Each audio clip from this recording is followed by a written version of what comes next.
Emboscar al enemigo, sorprenderlo. Es alevoso, pero eficiente. Son estrategias que han determinado el resultado de las guerras y se han empleado durante siglos. Presentaremos 3 armas utilizadas en ataques encubiertos. Sorprendentes experimentos revelan sus secretos. La mina terrestre, pérfida e invisible. ¡Alto! ¡Estáis en un campo minado! ¡Alto! El fusil Dreise aumentó la cadencia de fuego. Transformó la forma en la que el resto del mundo veía la potencia de fuego de la infantería. Particularmente peligrosos para la caballería, los abrojos. No puedes olerlos, no sabes dónde están, no sabes cuántos son. Es una ruleta rusa. Los romanos ya usaban abrojos hace 2000 años. ¿Por qué eran tan temidos? Desde que fueron domesticados, los caballos se convirtieron en parte integral de las batallas. Los soldados de infantería difícilmente podían competir con jinetes armados. El problema para la infantería cuando se enfrentaba a la caballería era la velocidad a la que ésta se movía y el peso que ejercía en el contacto. El impacto de un ataque de la caballería podía decidir el destino de toda una guerra. Los soldados tenían que ser muy disciplinados para no echar a correr cuando eran atacados por los jinetes. La movilidad y velocidad de los ataques de la caballería planteaban problemas. Los antiguos líderes militares intentaban encontrar armas más eficientes para contrarrestar los ataques.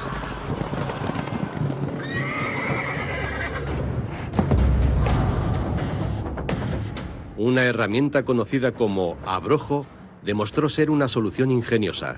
El experto en armas, Mike Loach, quiere echar un vistazo más de cerca a esta pequeña arma. ¿Cómo se desplegaban los abrojos en el campo de batalla? Este dañino utensilio de picos de hierro se llama abrojo y se utilizaba a millares en los campos de batalla medievales, diseminados por todo el campo. Lo que pasa cuando los arrojas es que caen con un pincho hacia arriba. Siempre caen con uno de estos pinchos hacia arriba. Cualquiera que caminara entre hierbas altas no lo veía y el clavo atravesaba el pie. Además, tenían una lengüeta y era muy difícil sacarlo. Dañaba a los caballos. Era una especie de campo de minas medieval. A caballo, los soldados apenas veían los abrojos. Si se usaban correctamente, podían causar heridas muy profundas tanto a las personas como a los animales. Cuanto más pesaba quien los pisara, más profundamente penetraban los pinchos. Esto era particularmente peligroso para las monturas de la caballería. Y por supuesto, la velocidad también influía. Si avanzaban rápidamente, la púa atravesaba las pezuñas de los animales y eso los inmovilizaba. 217 de nuestra era. Los soldados de la infantería romana luchaban en la batalla de Nisibis contra los jinetes partos fuertemente armados. Mientras los jinetes galopaban hacia ellos, los romanos simularon una retirada y dispersaron tribuli en el campo de batalla, la versión romana del abrojo. Consistían en 4 afiladas puntas de hierro. Los tribuli tenían cuchillas y no eran tan simples como sus equivalentes medievales. En esas situaciones, el abrojo podía ser muy útil para controlar un terreno. Se podía crear un terreno muerto por donde nadie pudiera pasar, y así evitar un ataque por los flancos o que el enemigo se acercara por detrás. Así que el abrojo era muy útil para controlar el terreno. Los tribuli ralentizaban los ataques de la caballería de la forma más insidiosa y eficiente, a menudo causando grandes pérdidas tanto en hombres como en monturas. Los tribuli o abrojos eran fáciles de hacer. Cualquier herrero podía fabricarlos. Jens Christiansen nos muestra cómo. Solo tiene que calentar un pedazo de hierro preparado de antemano, doblar los extremos para lograr la forma deseada y forjar los pinchos. Ya está. El arma defensiva está lista para ser usada. Es terrible, un artefacto terrible. Esta es la versión romana, el tribuli. Las púas son intimidantes. Si eso atravesaba un pie o el casco de un caballo, ese hombre quedaba fuera de la acción o ese caballo quedaba fuera de la acción para siempre. En la Edad Media eliminaron estas púas y el tribuli se convirtió en el abrojo. Es lo mismo, con diferente nombre y sin las púas. El tribuli era parte del equipamiento estándar de las legiones romanas. Para los caballos, pisar un abrojo solía significar la muerte. Los animales más importantes en la historia militar eran particularmente vulnerables por la parte interior de sus pezuñas. Los caballos tuvieron un papel decisivo para ganar guerras hasta el siglo XX. Solamente las fuerzas alemanas perdieron alrededor de 1,5 millones de caballos durante la Primera Guerra Mundial. Desde que los hombres libran guerras, los animales han estado entre las víctimas. A menudo eran los primeros en morir, ya fuera en primera línea o cuando transportaban armas, municiones o alimentos. Los cañones y las máquinas de asedio eran tirados por bueyes en lugar de caballos. Y la gran ventaja de los bueyes es que cuando terminaban su trabajo podían comérselos. Los animales también son una parte fundamental de la cadena alimenticia. Y es más fácil mover un suministro de alimentos animales que un suministro de alimentos vegetales, que necesita animales para ser remolcado. Incluso se utilizaron elefantes en la Primera Guerra Mundial. El más famoso de ellos era una hembra. En Sheffield, Lizzie se ocupaba del trabajo de los caballos de la industria siderúrgica, ya que estos habían sido movilizados a las líneas del frente. En el legendario cruce de los Alpes, Aníbal estuvo acompañado por 37 elefantes. Todavía hoy no se sabe cuántos murieron congelados o cayeron por las laderas de las montañas. Los perros también estuvieron en el frente durante la Primera Guerra Mundial. La mayoría de ellos servían como perros guardianes de detección o de rescate. Tuvieron un papel crucial para las tropas. Un breve momento con los animales tenía un gran impacto en la moral de los soldados. Stabby, una mezcla de Boston y Bull Terrier, se hizo famoso. Salvó a su regimiento de los ataques con gas mostaza, encontraba granadas de artillería y soldados heridos. Los ejércitos han seguido utilizando animales hasta el día de hoy. Lobos marinos y alrededor de 70 delfines están actualmente sirviendo en la Armada de los Estados Unidos. Su misión es encontrar minas y submarinistas enemigos. Siguen un entrenamiento especial para aprender a señalar e informar de sus objetivos.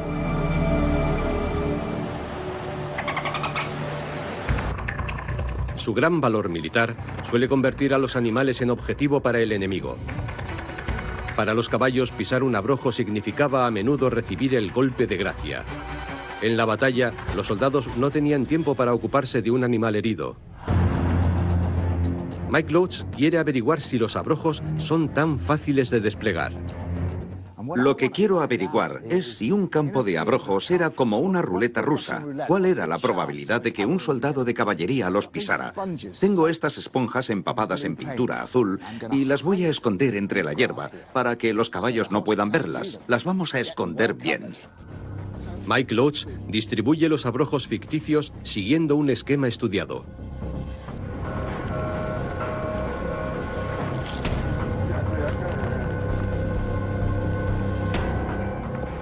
Si hiciésemos esto en la Edad Media, simplemente las tiraríamos mientras caminamos, y se podría hacer con bastante rapidez.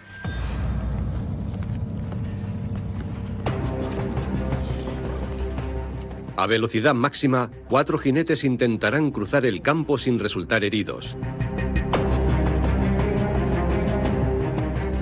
Mirando el interior del casco de un caballo, se puede ver lo vulnerables que son. Miren, esto es blando. Aquí es donde se clavaría el pico de un abrojo.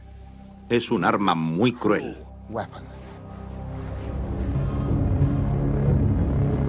¿Podrán cruzar la zona a toda velocidad y seguir indemnes? ¡Acción!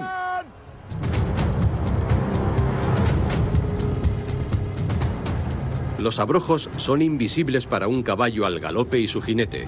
En nuestro experimento nos aseguramos de que ningún animal resulte herido. Lo peor que les puede pasar es que se manchen con la pintura. Pero en la guerra, pisar un abrojo significaba que se acababa el juego para el caballo y a menudo también para el jinete. Bien, vamos a echar un vistazo. Veo de inmediato que Absalón ha sido víctima de un abrojo. Fíjense, se ha manchado de azul esta pata. El caballo habría caído. El jinete habría sido arrojado de su montura. Estarían fuera de la batalla. Miren esto. Este caballo ha pisado una esponja con la pata trasera y aunque no ha sido con la pezuña, esto significa que habría pisado un abrojo. Veamos. Aunque la ha rozado, no sería una gran herida. Tal vez habría sobrevivido. Aquí no hay nada. Todas las pezuñas están limpias. Pero 2 caballos de los 4 de esta carrera habrían resultado heridos por los abrojos. Imaginen que participaran en una carga de caballería y sus compañeros desmontaran y gritaran ¡abrojos! Habría que ser muy valiente o muy tonto para montar su caballo, porque era una ruleta rusa. Nuestro experimento ha demostrado que no había protección contra un ataque con abrojos. Sin embargo, el arma podía herir tanto a amigos como a enemigos. Una de las pocas representaciones históricas que documentan el uso de abrojos es un mural en la capilla de Schönenbuchen, al sur de Alemania. Representa a unos mercenarios en una incursión en la Selva Negra en 1444. Los campesinos intentan detenerlos con abrojos. Echaban cestos de abrojos en un paso de montaña que era la única forma de llegar a la ciudad, y el ejército quedaba diezmado antes de llegar. Echaban cestos de abrojos a lo largo de un camino del bosque y causaban el caos en el ejército atacante. Ni siquiera tenían que luchar contra ellos. Hay tan pocas representaciones históricas de abrojos porque se consideraban armas deshonrosas. En cualquier caso, a lo largo de la historia se han fabricado millones. Y el ingenio de los creadores de armas medievales sacaría más ideas a la luz.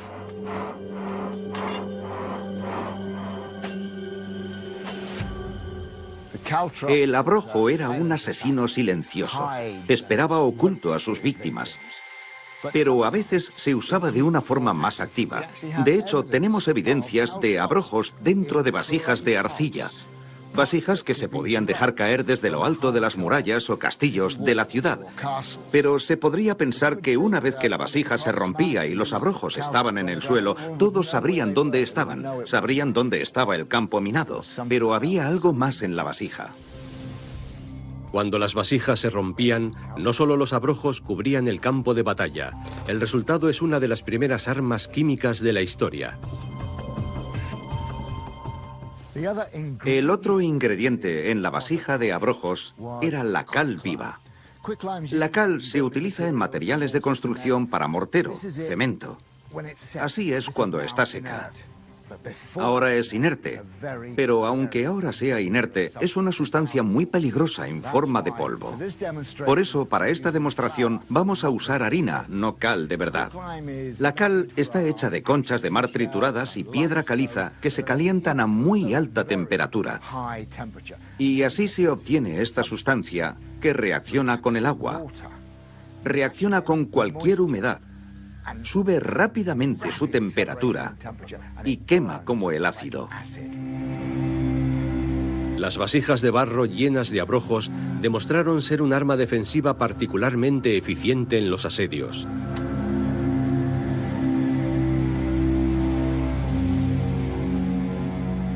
¿Lo tienes? Sí.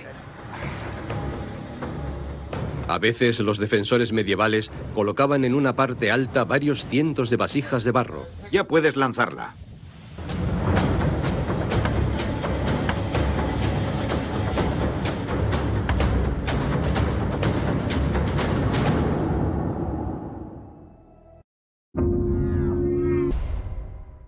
Si esto fuera cal viva, la escena sería terrorífica.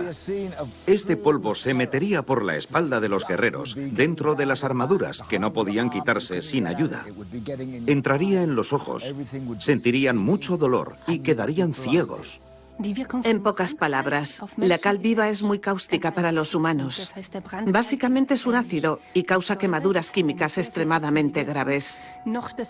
También es muy inflamable, por lo que si además de los abrojos y la cal viva se añadían otras sustancias altamente inflamables, conseguiríamos que todo prendiera fuego. Si esto fuera cal viva, si te entraba en los ojos, con la humedad de los ojos te los quemaba. No podías ver y pisabas los abrojos. Esto siempre sorprendía al enemigo con la guardia baja, ralentizaba los ataques o les impedía luchar. El hecho de que los abrojos fueran tan fáciles de fabricar los convirtió en un arma defensiva barata y producida en masa. Siguieron siendo importantes incluso cuando llegaron los vehículos a motor. Los abrojos modernos y sus variaciones, como las tiras de clavos, destruyen los neumáticos de los automóviles incluso hoy en día. Los usa la policía de todo el mundo. Son una de las pocas armas de la historia que han seguido casi inalteradas desde la época de los romanos.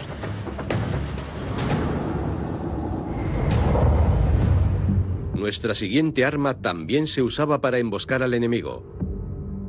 Pero a diferencia de los abrojos, era adecuada tanto para el ataque como para la defensa. El fusil de aguja Dreyse.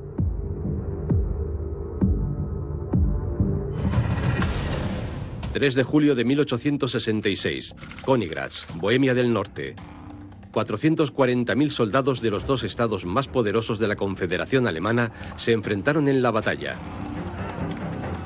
Quien ganara esta guerra ganaría la lucha por la hegemonía y el futuro poder de lo que hoy conocemos como Alemania. Las tropas austríacas iban armadas con fusiles de avancarga, que eran de largo alcance. En el otro bando, los soldados prusianos, equipados con fusiles de última generación de carga trasera. Estas armas revolucionaron la guerra en Europa. El experto en armas, Wolfgang Stabe, quiere probar esta maravillosa arma de 1866. ¿Qué hacía que el fusil de aguja fuera tan innovador? Es un arma fascinante. Es sorprendente lo que puede hacer. En el siglo XVI, el mosquete se convirtió en el arma estándar de la infantería. Comparado con su predecesor, el alcance de tiro era especialmente largo. Pero los mosquetes y el resto de las armas de avancarga tenían una desventaja importante. Los fusiles de avancarga eran el arma de fuego original. Tenían una boquilla en un extremo. Se cargaba con pólvora negra u otro tipo de explosivo y luego se metía el proyectil. El problema era que había que inclinarse sobre el arma para volver a cargarla. Había que meterlo todo en el cañón muy rápidamente. Esto se hacía en la línea de formación. Todos los soldados disparaban su arma simultáneamente. Cubrirse no era un problema todavía, y tampoco el camuflaje. Los uniformes en la era moderna temprana eran muy coloridos, porque había que poder distinguir a las distintas unidades en el campo de batalla. Esto puede parecer extraño en principio, pero hay que recordar que debido al polvo producido por los disparos de los mosquetes, el aire se llenaba de un humo denso. El comandante necesitaba ver dónde estaba su unidad. ¿Cómo es posible que en el siglo XIX los soldados continuasen luchando sin protección, vestidos con coloridos uniformes que eran fáciles de ver y que solo unas décadas después lucharan desde las trincheras? El inventor alemán, Johann Nikolaus von Dreyse, había estado trabajando en un arma nueva desde 1827. En aquella época, el fulminante de las armas estándar no era resistente a la intemperie porque el mecanismo estaba fuera del arma. Sin embargo, en el fusil de Dreyse, la ignición tenía lugar dentro del cerrojo. En el interior tenía una aguja percutora y un muelle que introducía el cartucho en la recámara. Dreyse construyó un cartucho que contenía un proyectil, un propelente y pólvora negra, todo en una sola pieza, que se introducía en el cañón por la parte trasera. En 1841, el ejército prusiano empezó a comprar esta arma en grandes cantidades, pero pasarían otros 20 años hasta su primer gran debut. Stabe es experto en técnicas de voladuras y armas históricas. A día de hoy sigue fascinado con el desarrollo del fusil Dreyse. El sistema de bloqueo era tan revolucionario que se ha copiado 1 millón de veces y todavía se usa en la actualidad. Hubiera sido imposible fabricar armas modernas sin este importante invento. El fusil de aguja Dreyse era un arma de carga trasera con un cerrojo cilíndrico. Como munición utilizaba cartuchos para fusil de aguja. Todavía eran de papel, pero contenían el fulminante, la pólvora negra y el proyectil en una sola pieza. Empieza nuestro experimento. ¿El fusil de aguja era realmente superior al mosquete? Wolfgang Stabe y otro tirador están haciendo los preparativos.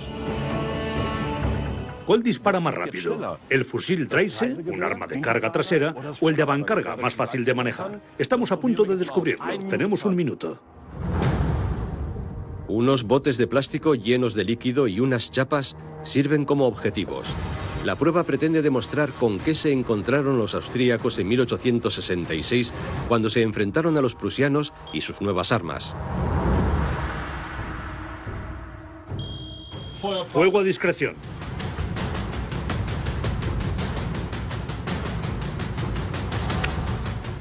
Comparado con el Dreise y su cartucho todo en uno, cargar el de avancarga lleva mucho tiempo.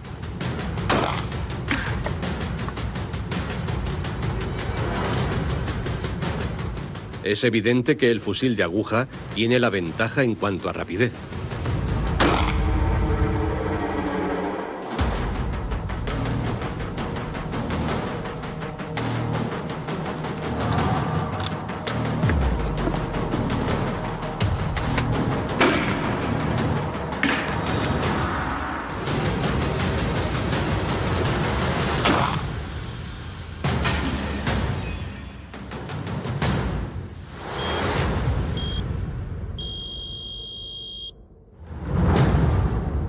El minuto ha acabado. Stabe ha hecho 3 disparos y uno de ellos ha dado en el blanco. Su oponente solo logra cargar y disparar su arma una vez. He sido superior por mucho en cuanto a velocidad de disparo. Poder cargar y disparar rápidamente con el fusil de aguja Dreise cambió las tácticas en el campo de batalla. Con la ayuda de 2 equipos de paintball, Stabe quiere demostrar por qué.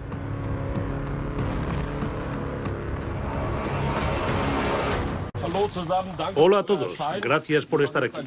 Estamos a punto de realizar un experimento histórico. Los azules son los prusianos y estos son los austríacos. Es la batalla entre un sistema de retrocarga y un sistema de avancarga. Todos tienen las mismas armas. Los austríacos solo pueden volver a cargar una vez y deben esperar de 20 a 30 segundos. Esto es aproximadamente el tiempo que tardaba en cargarse un arma histórica de avancarga. Los prusianos pueden recargar una vez, disparar, recargar otra vez y disparar. Los del equipo naranja deben disparar a la vez y cargar de pie, tal como lo hacían los mosqueteros hasta mediados del siglo XIX. El equipo azul puede ponerse a cubierto.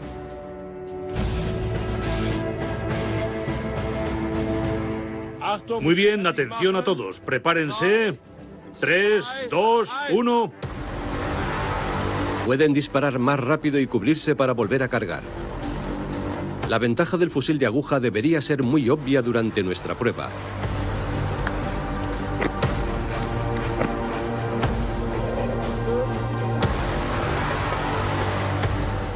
Es muy real. Imagínense cómo los fusiles de avancarga solían disparar en aquellos días. Todos disparaban sus armas al mismo tiempo. Un tirador bien entrenado podía tardar unos 20 segundos en disparar un solo tiro. Eran un blanco fácil. ¡Impacto! Un hombre menos. El equipo azul todavía está intacto. 0 impactos. Se agachan y son mucho más difíciles de alcanzar. ¡Impacto!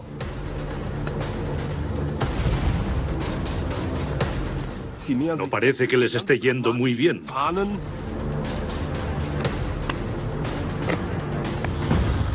¡Impacto! ¡Vamos, dispara!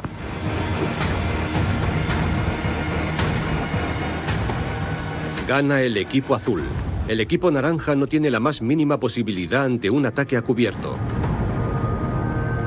El equipo azul ha sido más rápido. Se ponían a cubierto y por lo tanto eran un blanco mucho más reducido. El equipo naranja tenía que quedarse en pie y disparar un solo tiro. Eso les ha llevado mucho más tiempo, lo cual es históricamente preciso, y por eso ha ganado el azul.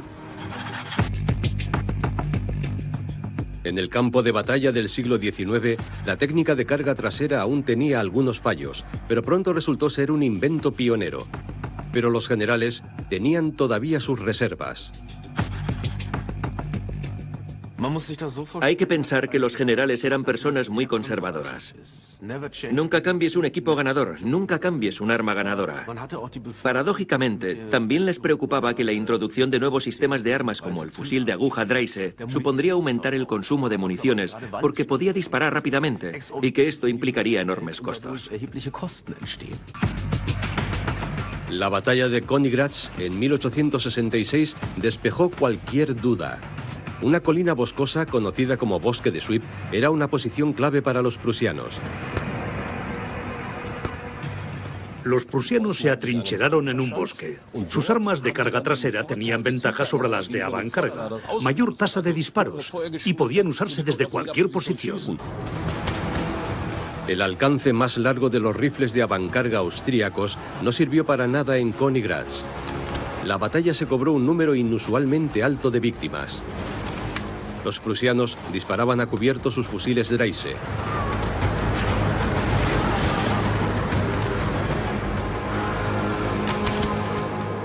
Al caer la noche, 13.000 austríacos habían muerto o desaparecido. Los prusianos solo perdieron unos 2.000 hombres. Esto la convirtió en el arma ganadora de la batalla en 1866 y transformó la forma en la que el resto del mundo veía la potencia de fuego de la infantería. De repente tenían una nueva forma de luchar que implicaba el uso de rifles de carga trasera.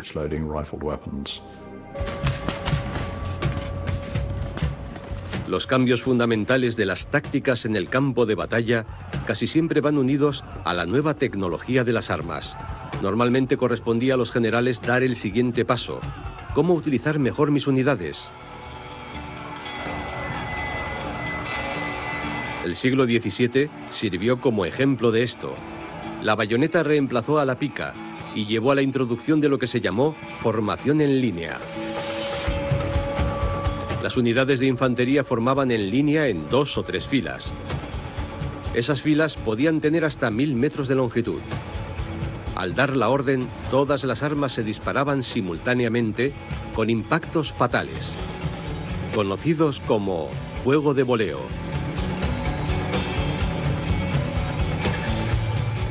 En las batallas de infantería en la época de los mosquetes, había ejércitos enteros de hombres colocados en 2 y 3 filas, intercambiando descargas de fuego de voleo, no dirigido.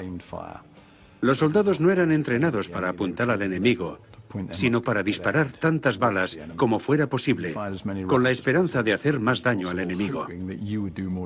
No se trataba de ser precisos, sino de disparar gran cantidad de balas lo más rápidamente posible.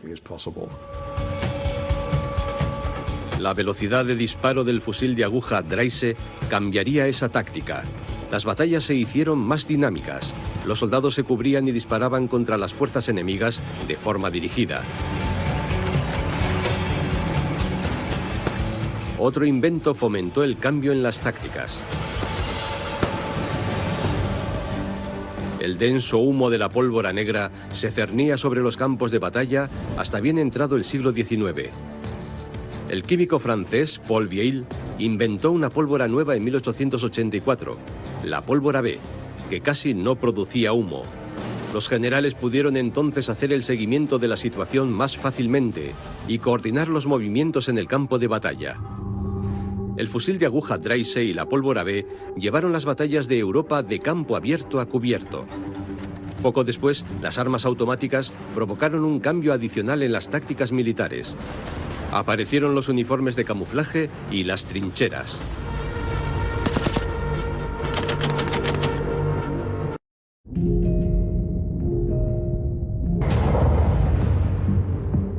El avance durante la batalla se hizo cada vez más peligroso.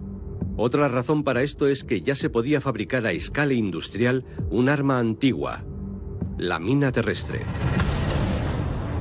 El Alamein, Egipto, 1942. El Afrika Korps alemán, bajo el mando de su comandante, Erwin Rommel, había atravesado Túnez y había llegado a Egipto. Las tropas británicas tenían la intención de detener el avance alemán cerca de El Alamein, a unos 100 kilómetros de Alejandría. El campo de batalla del desierto prácticamente no ofrecía cobertura y por lo tanto se prestaba perfectamente al uso de minas terrestres. Ambos bandos desplegaron grandes cantidades de estos dispositivos explosivos. Ocultaron más de 17 millones de minas bajo la arena.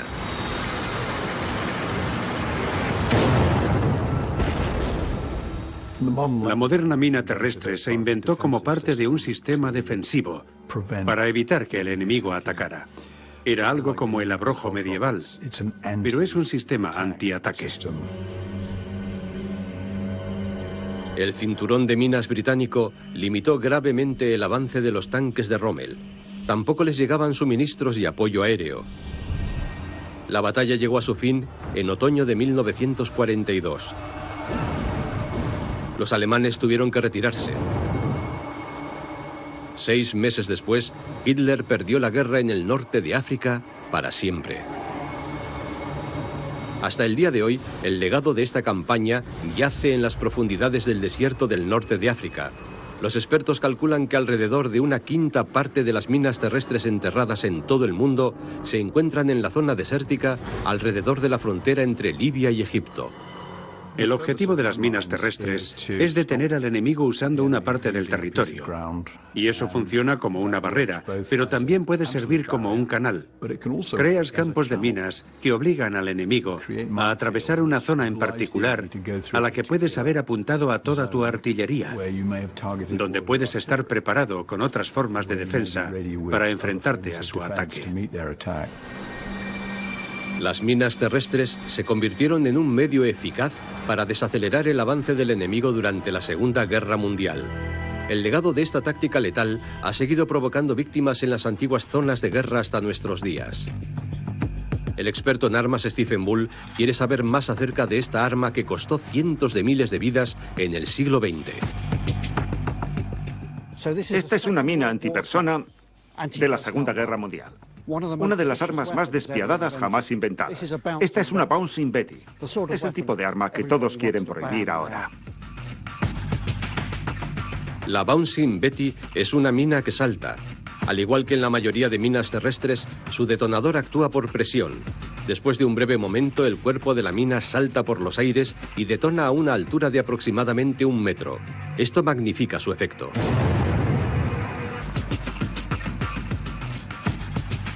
Pero lo que hizo posible la existencia de las minas fueron los mecanismos de detonación, la manera en que eran activadas. Y esta es una historia sorprendentemente larga.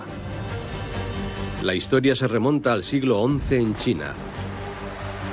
Los chinos descubrieron que una mezcla de nitrato, carbón y azufre tenía poderes explosivos. Así nació la pólvora. Inmediatamente fue utilizada por los ejércitos. En 1368, el predecesor de la mina terrestre hizo su aparición en la Mongolia interior. La dinastía Yuan luchaba contra la dinastía Ming por el poder sobre el imperio.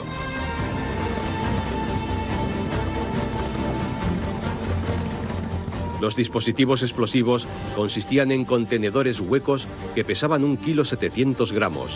Un tipo especial de mecha desencadenaba la explosión. Era pólvora negra envuelta en fino papel de seda.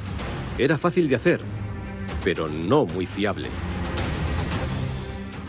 Uno de los principales problemas de esas minas eran las mechas.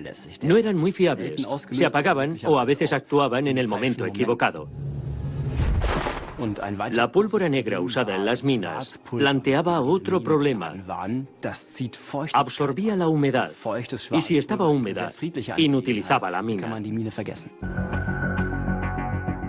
En los siglos siguientes, los explosivos ocultos se usaron muchas veces para defender fortalezas y castillos.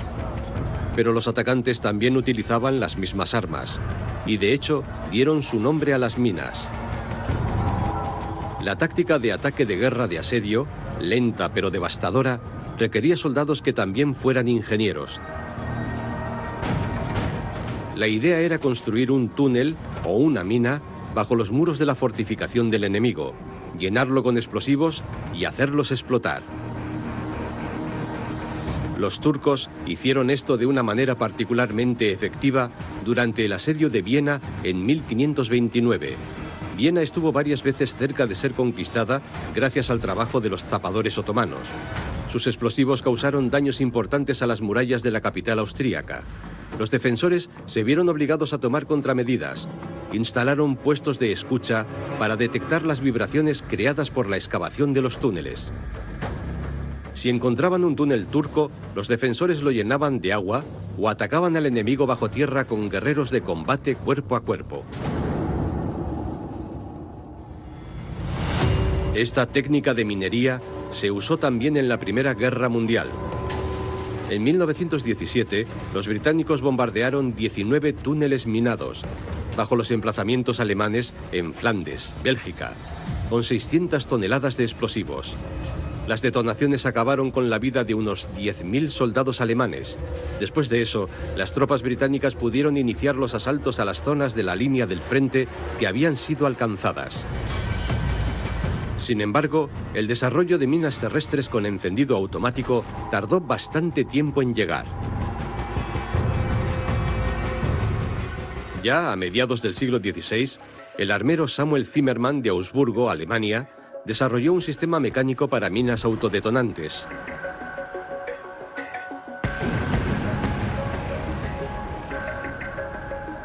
Combinó el mecanismo de ignición de un mosquete con un explosivo.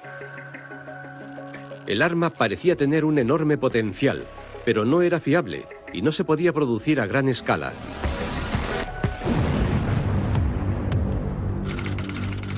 En 1862, las minas terrestres desempeñaron un gran papel militar en la Guerra de Secesión norteamericana. Las tropas confederadas, a las órdenes del general de brigada Gabriel J. Rains, enterraron grandes cantidades de minas con sencillos detonadores mecánicos durante la batalla de Yorktown.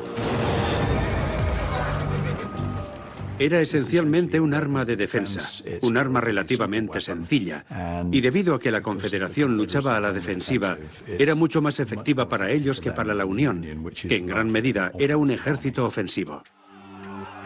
La mayoría de las minas confederadas no explotaban. Los unionistas utilizaban prisioneros para detectar los artefactos explosivos.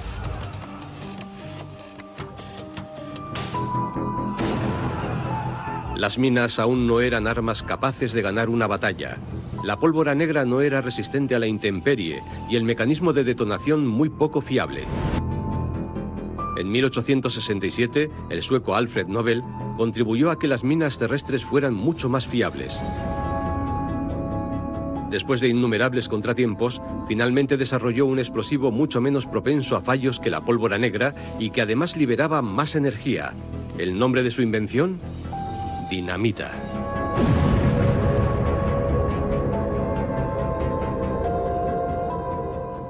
La gran innovación fue que Alfred Nobel logró estabilizar el explosivo, evitando que se encendiera accidentalmente. Esto hizo que fuera más fácil de almacenar y transportar, y la dinamita se podía producir a gran escala. Básicamente encontró la manera de estar al día con las crecientes demandas de la industria de las armas. Las grandes potencias comenzaron a fabricar ingentes cantidades de minas terrestres. Debido a la gran demanda en la Primera Guerra Mundial, las cifras de producción tuvieron un auge repentino durante esa época. Entre las dos guerras mundiales se desarrollaron clases de minas mejoradas. En la Segunda Guerra Mundial se utilizaron en gran número principalmente en la Unión Soviética y en el norte de África. Se calcula que se desplegaron alrededor de 300 millones de minas antitanques y un número significativamente mayor de minas antipersona más pequeñas.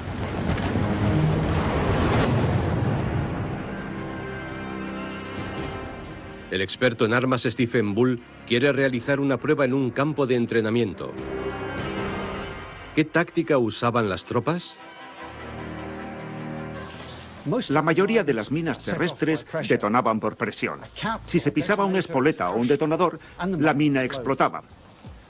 La presión requerida variaba según el propósito. Las minas antipersona necesitaban muy poca presión, pero una mina antitanque requería de muchísima presión. La T-42 era una mina antitanque con un diámetro de 32 centímetros y una altura de 10 centímetros. Su peso de activación, 210 kilogramos.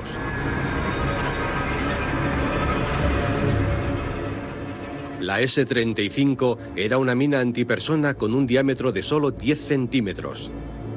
3 kilos eran suficientes para activar el mecanismo a presión. Stephen Bull inicia el experimento. 11 ayudantes colocarán minas en el suelo según un plan utilizado en la Segunda Guerra Mundial. Damos la bienvenida a mis ayudantes técnicos en minas.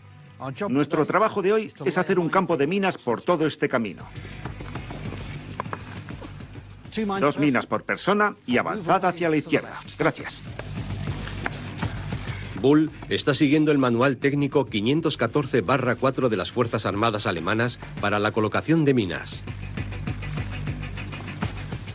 Os voy a dar unos números y tenéis que recordarlos, por favor. Sois el 1, 2, 3, 4, 5, 6, 7, 8, 9, 10 y 11. Necesito que las coloquéis en intervalos de 2 metros. Justo al otro lado de este camino. ¿Entendido? Sí. Bien. Por favor, ocupad vuestras posiciones.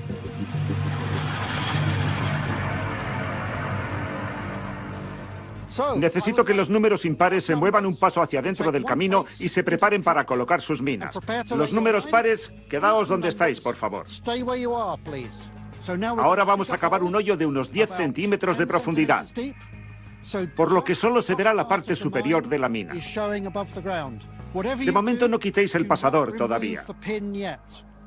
Quitaremos los pasadores para activar las minas cuando hayamos terminado. ¿De acuerdo?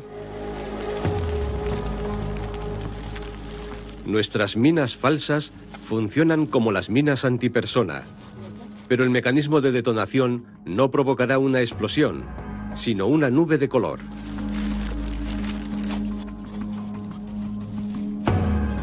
Las minas quedan enterradas, espaciadas a una distancia de 1,5 metros de ancho y 1 metro de longitud entre ellas. Estos patrones están destinados a formar una barrera lo más impenetrable posible. Las minas antitanque se colocan en 3 filas consecutivas con una separación de 1 a 2 metros una de la otra. Las posibilidades de cruzar ilesos son muy escasas. En la batalla más importante de la Segunda Guerra Mundial, en el Alamein, Egipto, ambos bandos utilizaron varios millones de minas. Erwin Rommel, que había sometido a sus hombres a un entrenamiento especial para limpieza de minas, ordenó que los soldados plantaran lo que se llamó el Jardín del Diablo, un laberinto de campos minados dispuestos en forma de herradura. Era fácil entrar en ellos, pero era casi imposible escapar. Los conductores de tanques británicos temían esta táctica. El experto en armas Stephen Bull quiere saber si es posible cruzar un campo de minas. Ha dividido a sus ayudantes en 2 grupos. Un grupo ha plantado las minas. Sin conocer el patrón, el otro grupo tendrá que llegar ileso al otro lado. Si alguien tiene problemas de corazón, debería decírmelo ahora. ¿Todos estáis en forma y bien? Sí, muy bien. El segundo grupo aún no sabe que la pista está plagada de minas. ¡Todo preparado! ¡Adelante! ¡Rápido, rápido! ¡Alto, alto, alto! ¡Estáis en un campo minado! ¡Alto! Algunas personas se han llevado una gran sorpresa. A solo 2 metros del comienzo estallan 2 minas. En la realidad, el poder explosivo habría causado heridas graves a todos. En cuanto he oído la explosión, me he asustado y he echado a correr todo lo rápido que he podido. El primer impulso es echar a correr. Correr muy rápido para seguir viva. Lo peor de las minas terrestres es que son invisibles para el enemigo. Este aspecto influye mucho en las mentes de los soldados.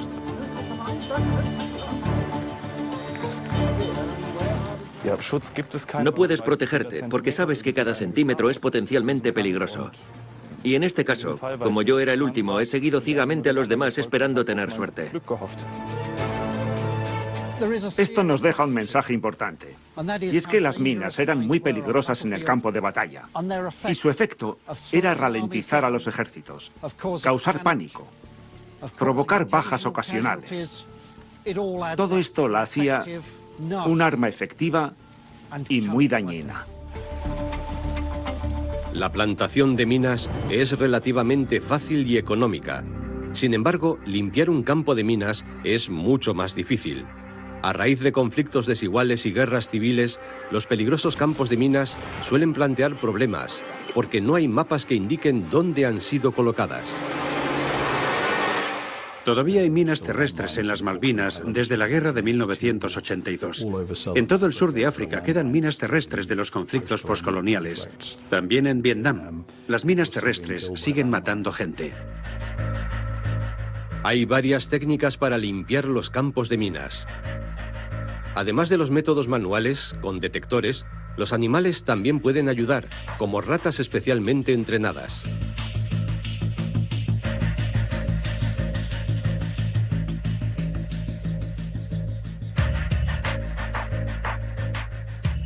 Siendo económicamente factible, las máquinas también pueden hacer este peligroso trabajo. Según cálculos de la ONU, más de 100 millones de minas terrestres seguían enterradas en todo el mundo a mediados de los años 90. Los famosos también se han involucrado en la lucha contra las minas, como la princesa Diana. En agosto de 1997 visitó a las víctimas de las minas en Bosnia-Herzegovina. En diciembre de 1997, la comunidad internacional llegó a un acuerdo histórico. 121 estados firmaron el Tratado de Ottawa, la Convención para la Prohibición de Minas Antipersona. 32 estados aún no han firmado el acuerdo a día de hoy. Entre ellos están Corea del Norte y del Sur, India, Israel, Rusia y Estados Unidos. El problema de la prohibición es que no es universal. Es muy poco probable que los países que han utilizado minas dejen de usarlas ahora. Si las circunstancias son las adecuadas, volverán a utilizarlas, porque funcionan. Las reliquias de guerras pasadas aún reclaman víctimas hoy. Cada 20 a 30 minutos, alguien pisa una mina terrestre en algún lugar del mundo. Es un artilugio antiguo, mejorado letalmente por la tecnología moderna y desplegado innumerables veces como resultado de la fabricación industrial. Las minas son asesinos invisibles. Es probable que la carrera hacia el ataque encubierto perfecto sea cada vez más esencial en el futuro. Se están desarrollando nuevas técnicas para ocultar cualquier cosa a los ojos del enemigo, incluso los tanques. Ya existen sistemas especiales de camuflaje para vehículos. Hacen que sean invisibles, al menos para las cámaras de infrarrojos. Esto es posible gracias a los reflectores térmicos que cambian su temperatura en un abrir y cerrar de ojos. Se necesitan 1000 de estos paneles para hacer desaparecer un tanque. Los sensores de a bordo crean una imagen de calor que se funde con el entorno. Es más un camaleón que un tanque tradicional. Y ya se está desarrollando una tecnología de invisibilidad similar para los soldados. La próxima generación de ataques encubiertos.